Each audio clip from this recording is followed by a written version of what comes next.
Hey everyone, it's Justin here, aka Mr. West Studios. Thanks for joining me today. I'm going to talk about my Ghostbusters 164 scale collection and a few other cars that are similar, but not quite scale. Got a couple of those to talk through as well. So sit back, get comfortable, and we're going to go through these cars here in just a moment. So back in 2016, Mattel released a series of 8 cars that were a promotional tie-in to Ghostbusters Answer the Call, and these are actually kind of more to do with the classic line because Mattel obviously Answer the Call toys, but they also had a fair amount of 84 and 89 classic series.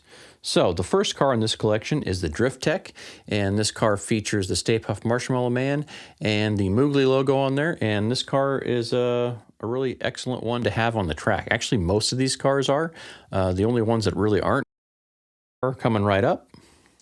So car number 2 is the Bread Box featuring Slimer on it, and this car is not great on the track. It's kind of heavy, does not go through loop-de-loops well, but it's a fun one in this series of cars. So the battle spec is car 3 of 8 in this series, and this one is Ghostbusters Ghost Trap, black and white caution stripes on here, and the Ghost Trap for the card art. Now, as a huge fan of Ghostbusters 2, car number 4 is the Spectite, and that is a Ghostbusters 2 Moogly logo peace sign up there on the card art and featured predominantly on both sides of the car. My favorite art on any of these cars that's not an Ecto-1, this has to be it. Now, this is the Audacious car, and it says, okay, who brought the dog on there? It's got the Terror Dog featured on the side of this car. Awesome little red rims on there. And this is probably my favorite in this series besides the Ecto. Phantasm is a series, and it has the Ghostbusters crossing the streams on the car itself and on the box art. Car number 7 is your Ghostbusters Ecto-1. It's a true classic for anyone that's a fan of Ghostbusters. This is the car that was the hardest to find because obviously anyone out there knows and loves this car and may not have been looking for it, but this one took a minute to find. Car 8 of 8 is the Power Rocket, and this car is so fast on the track. I love having one of these out of the box, and kids and I play with it all the time there, but has this translucent green color and is inspired by just the classic Ghostbusters logo and obviously Slime, man. Slime car. Wow, so back in 2012, they released this version of the Ecto-1. Now, this is the Premium Deluxe Collector's Series of the car. It's still a 1/64 scale car. But the thing about this car is it has the updated rubber tires, the classic white walls, and a couple of parts of the roof rack are painted on the basic version, even from a couple of years later from 2016. So these cars both look awesome, and happy to have 2 different takes of the classic Ecto-1 on card. So as most Ghostbusters fans know, Mattel had the license for quite some time, including the Matty Collector line, but they actually with the Hot Wheels that were coming out then too. And so back in 2014, they released this Ghostbusters version of the Ecto-1A with Scoleri Brothers box art on there, and I think this one is a blast. That card art alone makes this worth putting in your collection. And then the fact that it's the 1A, beautiful. So here's a side Ecto-1A by Mattel and by Johnny Lightning. One's from 1997, one's from 2014. You can see the drastic differences between the two. Although they very much look like the 1A we see and love in the movie, there's some notable differences there just in color schemes and the way the signboards were painted and different little details there. So, what these two look like side by side. So as of the time I'm recording this, I just found out that close friends of mine, Craig Goldberg and Troy Benjamin, have authored a Ghostbusters book that's being published by Dark Horse about the visual history of the real Ghostbusters. And this car is the Mattel version of Hot Wheels Ghostbusters Ecto-1 as seen in the real Ghostbusters. So this has the elongated vehicle, the different tail fins, and actually this is more accurate to the cartoon than the Kenner Ecto-1 is. And I don't think enough people know about this car, so if you don't have this one, find somebody that has it for sale, get it on the secondary market, because this is one you don't want to miss. 2016 brought us Answer the Call, so of course I've got the Answer the Call Ghostbusters car in the collection.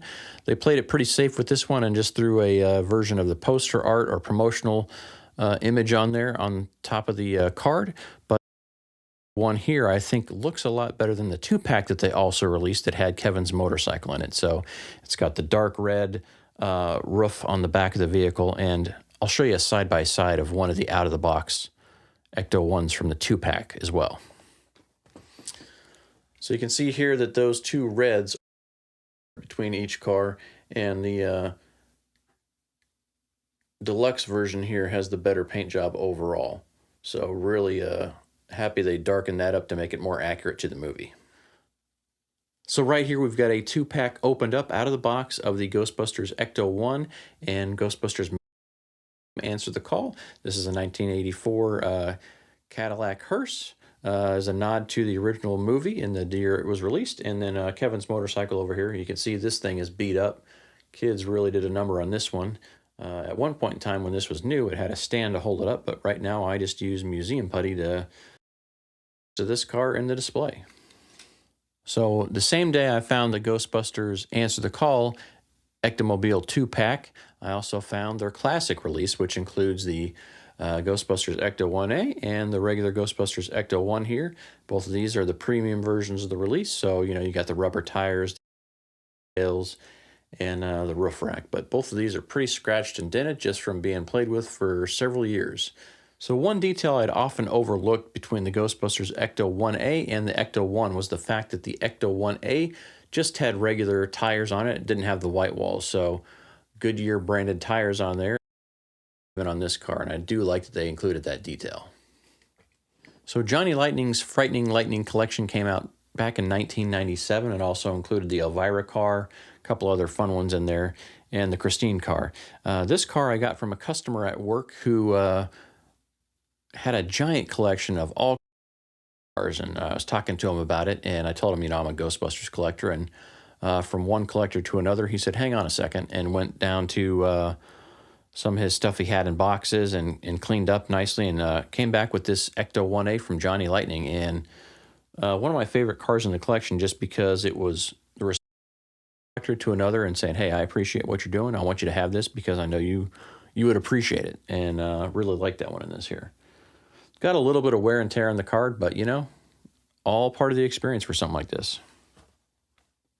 So back in 2019, Johnny Lightning released one of my favorite Ghostbusters cars ever as far as the goes, and that is the Unique Fixer-Upper. So this car here is the unpainted, unmodified version of the Ecto that we see Ray pull up in front of the firehouse, and really sets Peter off on a, what did you do, Ray? If there was another time in the movie for Peter to say that, this thing, that would have been it. And if you come across this car, I'd recommend you snag it and put it in your collection, because never saw this one in stores. I ordered it online. Now this one says it's a hobby exclusive, so I don't know what that means as far as the world of Johnny Lightning goes. But Johnny Lightning has also done some little diorama scene cars online. Mostly they do the Ghostbusters Ecto-1A, just because I think that's what they licensed for. So when they rolled this one out, I was pretty pleased to see it. With Johnny Lightning, I also have a couple of Ghostbusters adjacent cars that I want to show off. So the first one is the Bluesmobile, right? If you're a Ghostbusters fan, you know that Dan Aykroyd, Blues Brothers movie, right? Those are characters he created on SNL, and this car just had to be in the collection when I saw it. And yeah, it's a pretty excellent ride. So this came out in 2021, and it's just the classic Bluesmobile we see in the movie. The other Ghostbusters adjacent Johnny Lightning car I have, 1958 Plymouth Fury, and I love this car. Such a beautiful car, such a great movie, great book too. So check that out if you haven't. It's Ghostbusters adjacent because obviously it's Columbia Pictures and it's supernatural. So you got to have this one in the collection. So Hallmark has done some amazing Ghostbusters, a couple versions of the Ecto-1. So the first version came out in, I believe, 2011. The versions I have came out in 2019.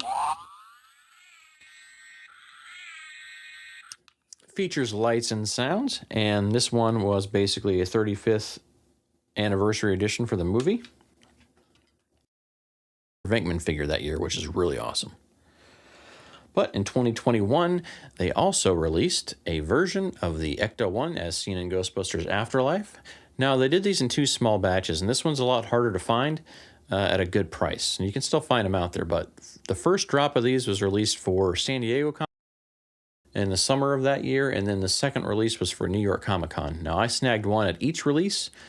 since I already got one for myself. The other one I gave to my brother for Christmas, which luckily when I got it for New York Comic Con arrived just in time for Christmas. The excellent thing about this is that they moved the ladder onto the car to the correct side, and they did the updated paint job on there, but that attention to detail by having this be a matte paint on there instead of a gloss really just kind of makes that car that much better, because you could have easily left it glossy and had them look just like the other, but that lack really makes it feel like it's sat in a barn for a while. This one also came with a version of the RTV, the remote trap vehicle as seen in Ghostbusters Afterlife and of course in Frozen Empire. One of my favorite cars in the entire collection though is a cheap promotional tie-in. And in 1989 I had a Ghostbusters Ecto-1 diecast car that was packaged in with some film. And they also did some cups and some mugs and some other stuff that I've got in my collection. But this version of the Ghostbusters Ecto-1 was one of the first 1/64 scale cars ever made in the Ghostbusters line, and I really like this one. Its paint job goes, it doesn't have any of the extra stripes on there, it just has the Ghostbusters 2 logo and the roof rack. So this one was released before Cadillac and GM were actually making everyone license everything, and so now basically any Ghostbusters toy you see that has an Ecto-1 is going to have that Cadillac GM licensing on there. This one doesn't, but it was based after the Kenner Ecto, which is why you've got that same body style on there. And it's actually fun because if you took the roof rack off of this, you could basically make yourself a Hot Wheels style car of the Ghostbusters from Kenner. And the roof rack on this thing, though, is what really makes it amazing. The roof rack has so much detail, even the little satellite spins on there. So the roof rack that's not painted, tons of details in there making this a really fun car. I have another version of this that's my childhood version, but the paint's all beat up, scratched up, and can't display it. Had to get myself a second one to put on a display case and kind of keep it minty fresh in the collection. So one thing I've been thinking about is all the see from Ghostbusters in a 1/64 scale that haven't been released yet. And I'd really like to see Mattel and Hasbro work together on this. You know, they have a great partnership right now. They're working together on many of their brands and kind of helping each other, right? The toy industry is in a unique spot with consolidation and just toys the way they are. It's really geared towards collectors. And I'd like to see several things. So the first one I'm going to mention is the Ghostbusters Ecto-2. I would love to see them do the helicopter from the real Ghostbusters and do a re-release of that Ghostbusters, real Ghostbusters Ecto-1. Fun to have a 2-pack of and get that out there on the market. But just having that Ecto-2 out there that you could raise and open the side doors like you can on the Kenner toy would be pretty excellent. Then we need an Extreme Ghostbusters version on this style card to match this whole little series, right? You got the real Ghostbusters car, you got the 2016 car, but we don't have the Extreme Ghostbusters car. Don't think it would be that difficult to do, and I would love to add that into that series. Speaking of Ecto-1s, obviously we need a Afterlife version of the car, right? We never got that as far as collection. The smallest version of that released, to my knowledge, was this limited edition Hallmark ornament. And I think that's something that a lot of people would love to have. And then if you're going to do the Afterlife version, you may as well go ahead and release a version repainted, remodeled, and touched up and cleaned up for Frozen Empire. And then a couple of cars besides the Ecto that we need. We need the Sprinter van. And, you know, that car looks so awesome in the movie. And just getting that on a card and having that Ghostbusters logo on that Sprinter van would be great. And then, of course, we're going to need Ray's Ecto-C motorcycle from that movie, which is the Harley motorcycle with the sidecar. Who doesn't want one of those in a scale, right? So let me know if there's anything I'm missing in the Hot Wheels scale that you'd like to see. Hey, so I know I told you I was done with the video before, but I realized I forgot one car, and it's a pretty important car because it's a fun one, and it is this little wind-up Ecto-1, and it just you wind this thing up, runs us on the track, and that's a pretty fun little car. Now this is a fun book. It's called Ghostbusters Race Against Slime. Obviously includes this collectible, and this is a fun kids book. The artwork in this is pretty awesome. Really enjoy it there. Got a little information in there, but it's very much aimed at the young kids, right? So you get a little bit of a story at the very beginning here to kind of understand what's going on. And then you get some of these racetracks. So that wind-up car will drive around these paths. And it's pretty fun. So obviously Ghostbusters inspired here. We got the church. We got Dana's apartment building. We're over here by the park. So a couple other pages in here that are noteworthy. Obviously the Manhattan Museum of Art by the firehouse headquarters. And then the courthouse. And then here we get downtown with the Empire State Building, the main branch of the New York Public Library, and of course Ray's Occult Bookstore. So fun little book. You can still find this. It's by Inside Editions. And yeah, cute little Ecto-1 included. Anyway, thanks for taking the time to watch. Please let me know what you thought, and I'll see you back here soon.